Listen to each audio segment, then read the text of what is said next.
ভিডিওটিতে ক্লিক করার জন্য আপনাদেরকে জানাই অসংখ্য অসংখ্য ধন্যবাদ। আপনারা দেখছেন আপনাদের প্রিয় ইউটিউব চ্যানেল এমপ্লয়ার সাপোর্টার। এখানে আপনারা প্রত্যেকদিন সরকারি কর্মচারীদের ডিএ, বেতন বৃদ্ধি, যোজনা, প্রকল্প, ছুটি, সরকারি আপডেট, সরকারি নোটিফিকেশান প্রতিদিনের জন্য পাবেন। তাই অবশ্যই চ্যানেলের সাথে থাকুন, চ্যানেলটিকে সাবস্ক্রাইব করে পাশে থাকা বেল আইকনটিতে প্রেস করে রাখুন প্রতিদিন সরকারি কর্মচারীদের লেটেস্ট আপডেট পাওয়ার জন্য। তো ফ্রেন্ডস, ইতিমধ্যেই রাজ্য সরকারি কর্মচারীদের ডিএ নিয়ে বড় আপডেট আছে। ভিডিওটি সম্পূর্ণ দেখবেন। চ্যানেলে যারা এই ভিডিওটি প্রথম দেখছেন অবশ্যই চ্যানেলটিকে সাবস্ক্রাইব করে পাশে থাকা বেল আইকনটিতে প্রেস করে রাখতে ভুলবেন না। তো ফ্রেন্ডস, দেখতেই পাচ্ছেন মার্চেই ডিএ বাড়াবে সরকার।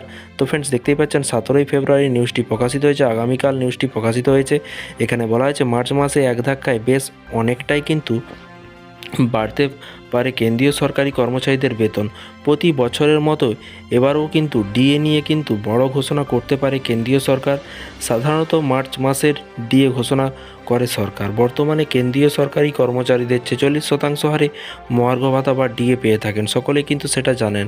প্রতি বছর কিন্তু মার্চের দিকেই কিন্তু কেন্দ্রীয় সরকার ডিএ ঘোষণা করতে চলেছে।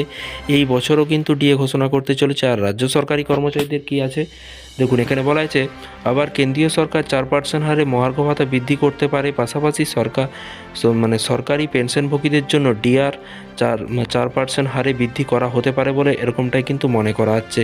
যদিও কেন্দ্রীয় সরকার 4% হারে ডিএ বৃদ্ধি করে, তবে কিন্তু সরকারি কর্মচারীদের হাতে পাওয়া বেতনের পরিমাণও বাড়বে।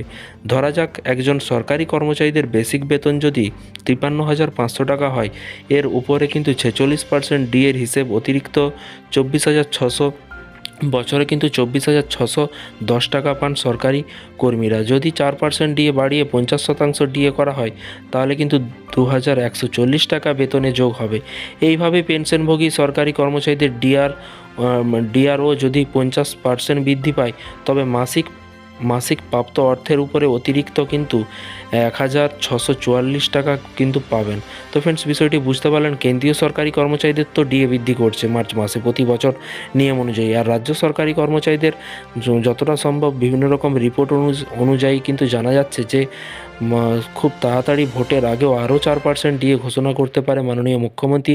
22 ফেব্রুয়ারি ডিএ নিয়ে সংগ্রামী যৌথ মঞ্চের কর্মবিরতি পালন করতে চলেছে।